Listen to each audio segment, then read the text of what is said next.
As caregivers of people with Prader-Willi syndrome and Schwartz syndrome, behavior and mental health are challenges that we face every day. And so we are here to equip you with all the tools and resources, hopefully that you need to take with you home to help your loved one today. So we are joined by an expert panel today that will help answer those questions. And then following this interview, we're going to do a quick interview. They're going to rotate around the room to age groups so they can answer more of your questions. So we're very excited to have them. So I'm so excited to introduce Patrice Carroll, Elizabeth Roof, Dr. Lauren Schwartz, and Dr. Deepan Singh with us today.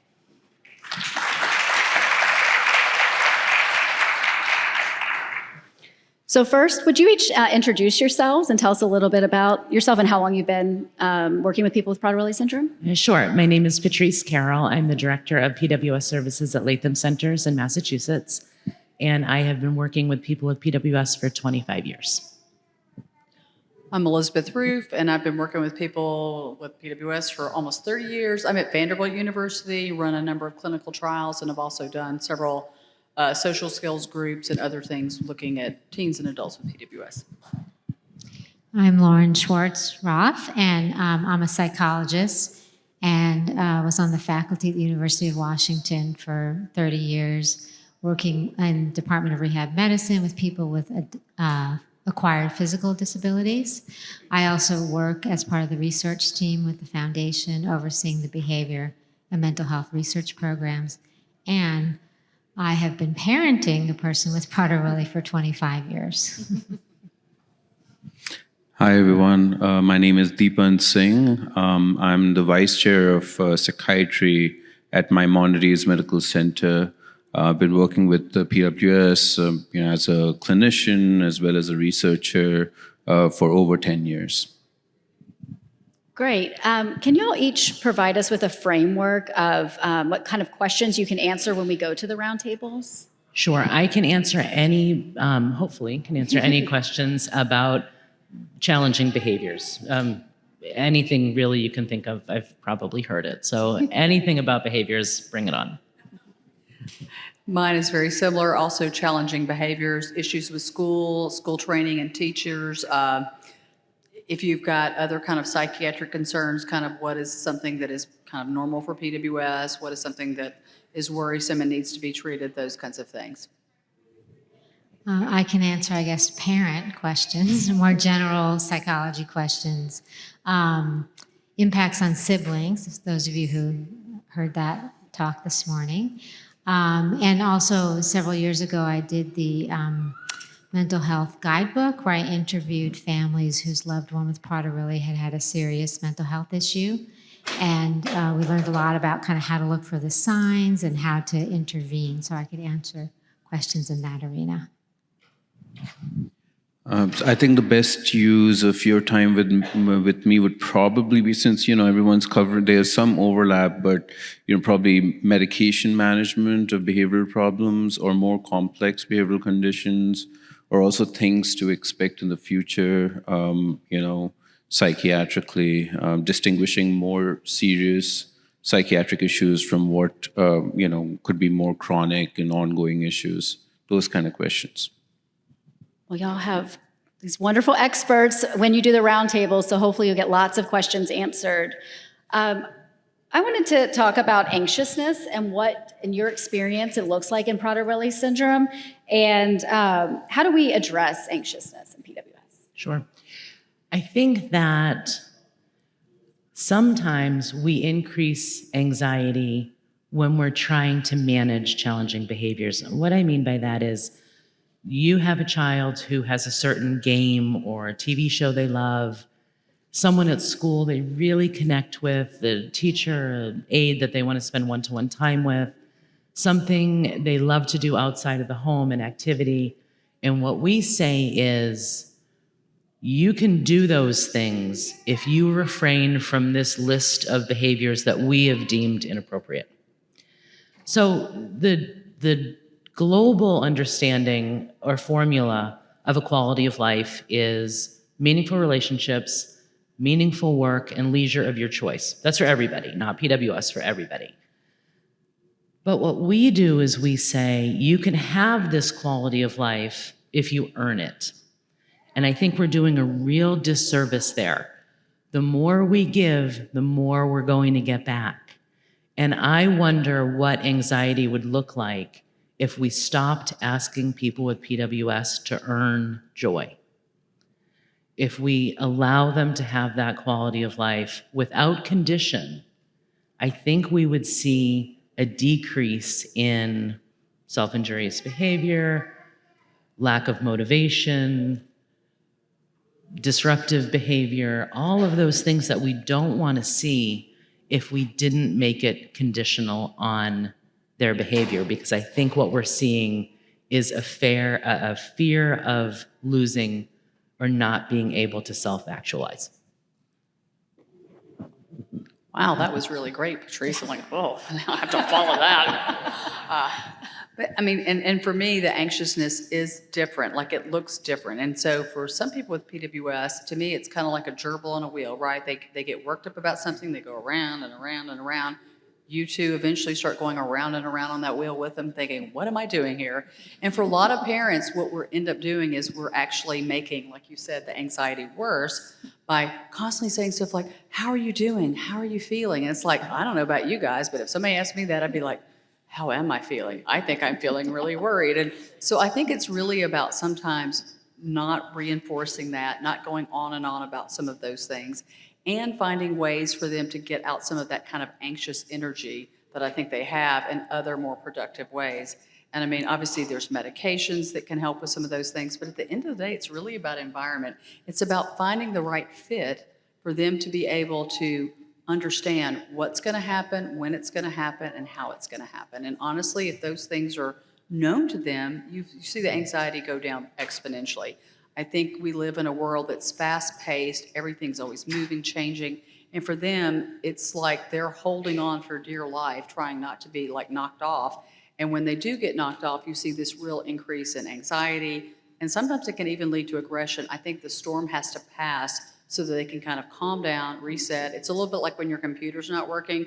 You can jam all the keys, you can tap on the monitor, you can do all those things. But for some folks, they have to reset before they can actually get back to it. And we have our timetable. It is not their timetable. So I'm going to talk about anxiety from a little bit different perspective, a little bit from the research perspective.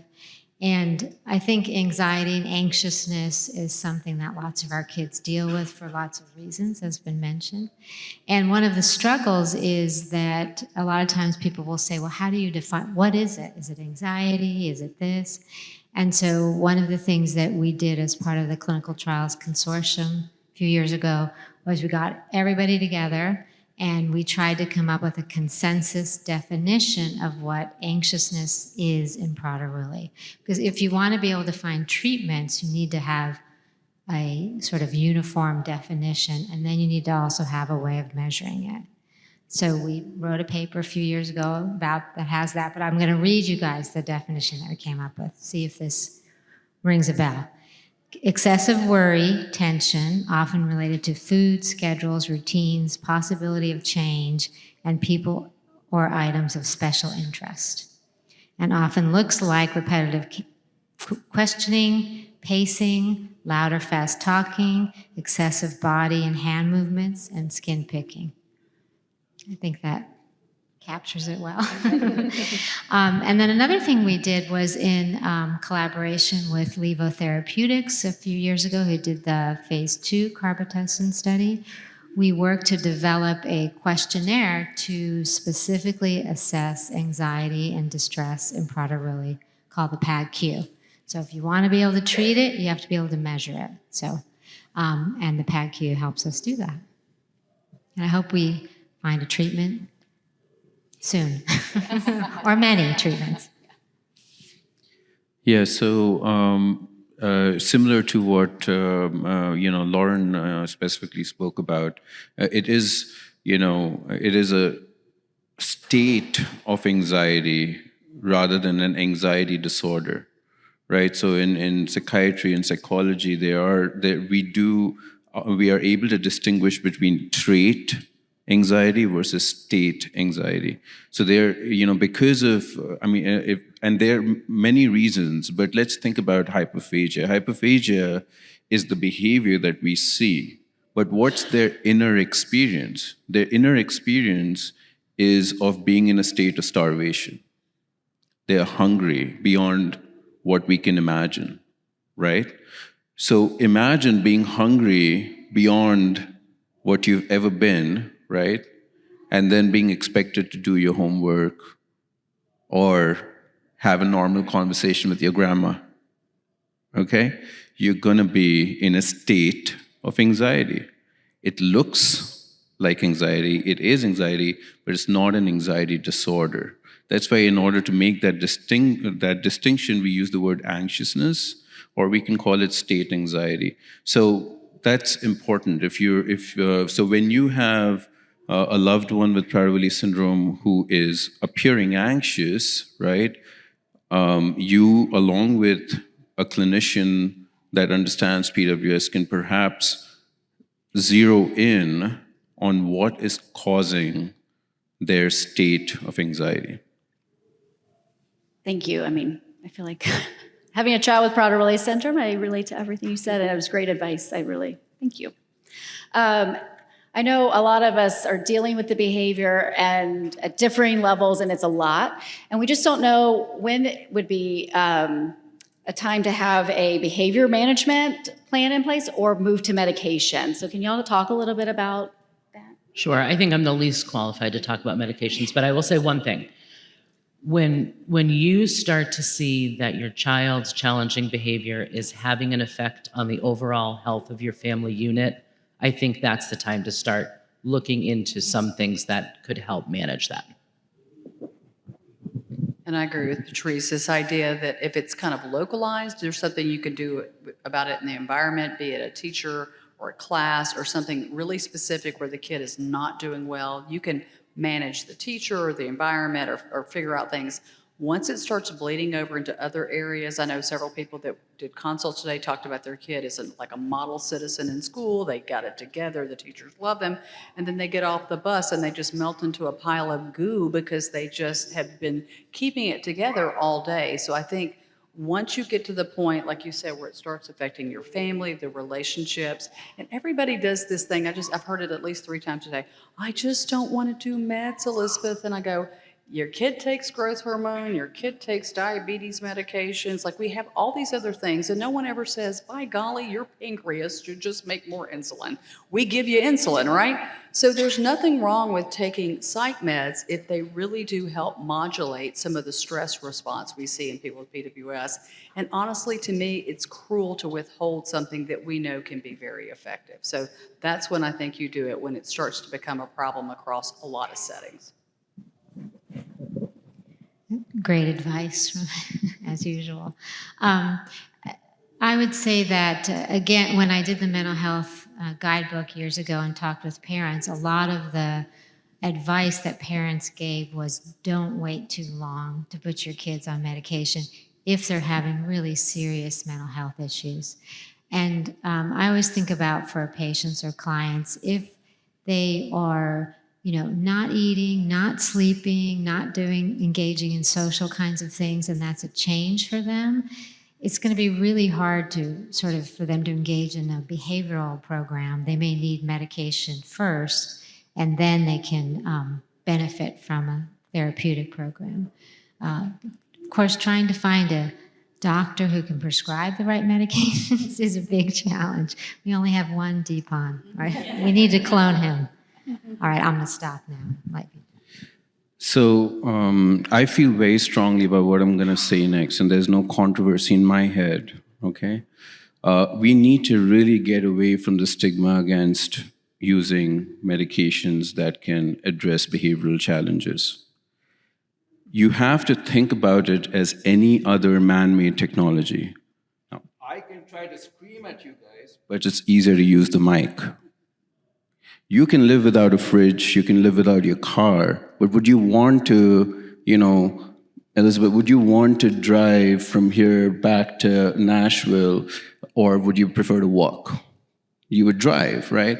So if you have man-made technology that can help improve the life of your kids, what are you waiting for? I don't get it. The number of times that I've heard from parents, oh, I wish I did this sooner.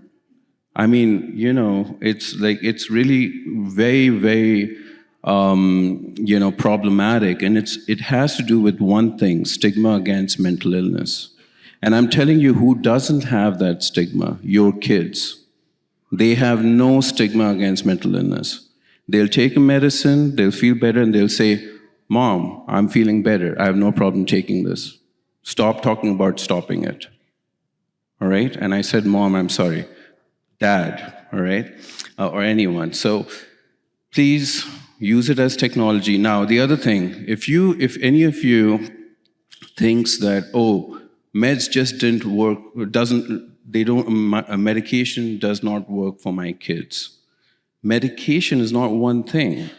So if Elizabeth wants to go to Nashville and she wants to take that ride on a suitcase, she won't be able to get to Nashville, right? She's going to need a car.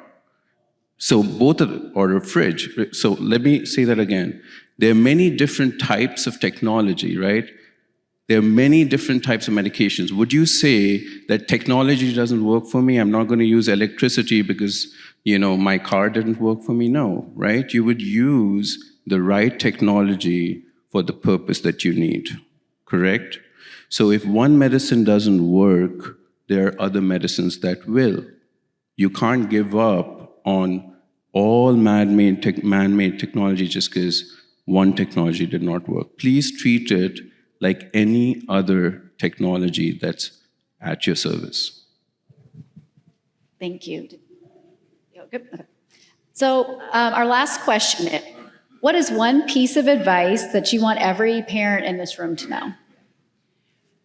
The advice that I really want parents to know is to never let anybody tell you that your child needs to change. Your child is perfect. Your child does not need to change.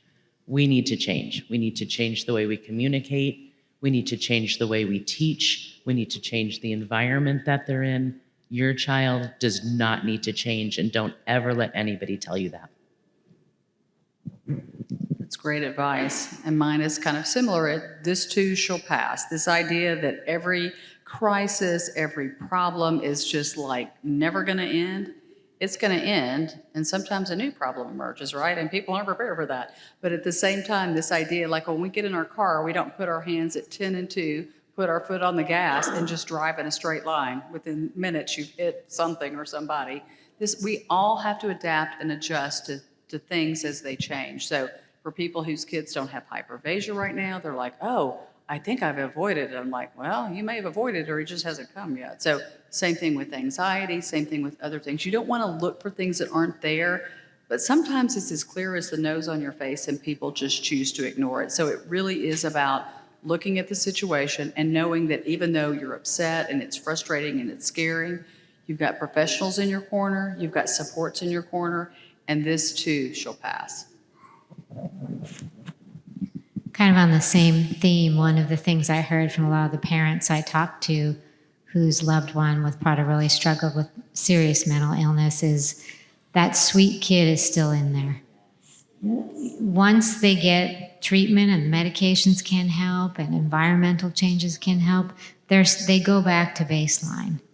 And they're, like Elizabeth was saying, they kind of go through phases and then they come out of them and they'll come back to you. The other thing I would say as a parent is you're going to make mistakes. You can always go back and apologize and try something different. Don't beat yourself up. It's a hard journey. I think my advice would be to just remind yourself that there's a lot of optimism. I think many people have a lot of pessimism. They get overwhelmed by what's going on with their child in the moment, but there's a lot of optimism. We are working very hard around the clock. We are in it with you every step of the way. There's a strong community. Please take advantage of that community And yeah, so lots of great things to come. I'll give you an example of how things have changed. So I'm working on, I was looking at medical and other healthcare complications in PWS. And I noticed that there isn't a lot done on degenerative joint disease, right? And I was like, what's up with that? I mean, I see it all the time. I mean, our patients, many of them, especially adults. And the reason is that in the past, even going back to the 90s, there weren't so many adults with Prader-Willi syndrome. Isn't that great? People are living longer, right? And then they're having some disorders that happen when you're older. You know what I mean? That's pretty cool. And we did that through the application of science, right? I have a lot of optimism. And please, don't lose hope. All right, let's give a round of applause for our experts.